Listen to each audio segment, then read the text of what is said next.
Pagacha Malueth Pandichol Bor Jongole biar ke Abiong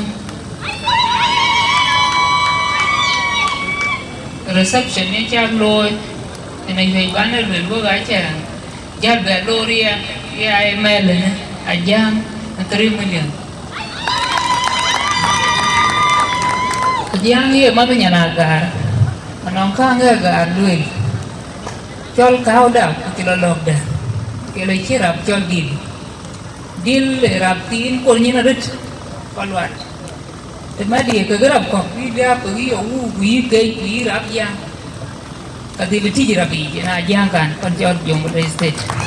ayo tanongkan di luar kak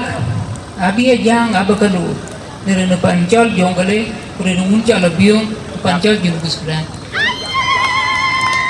ayo ku cho là giang quả cả cho là giang cá này cho lá tù mê lên nên là cho lên giang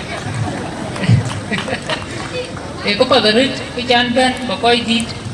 thì phần chân dùng vào đây có bao nhiêu của riêng thì của dia của chấp một mặt thì này bài chẳng coi nhiều giờ đấy vì coi con mình cũng đã biết qua luôn các cái gì chỉ cả cái gì còn nào có lô cái chỉ cả cái example nào cái gì coi có ở chỗ mình coi ko je legi sede paneden o ga po rija chok ne ban ran ne chol rin to nyama gorde ayana yo aka ga diet pon ka aka ga chin leaders kwa dead pot ku biru chok abi balu ne ka ga je ak mana diet ran ne chol maya ramo aja nga che ka ba yega ne bai ma mane yen e I we were bukadil empowered but I cousin myself ku bugara freedom hall ku bi wot kok temen ke cho 3 region bin nyama panchol jongole ku nyama panechol chiang do monjang bi dir nyuot hot kok bi che o ka jerot bu koy kok bu ka chol bi o dir bana chiang ko te ka jir ka gi ana chi po miet ko na chi nyen miet ko to gane ye balim to no work afananin lokan ni mari ga ka lalia lokan ni mari jon garang lokan ni mar yi nyande garang do mo biyo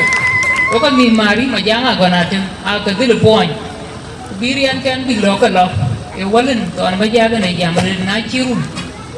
runa lokal banani kamu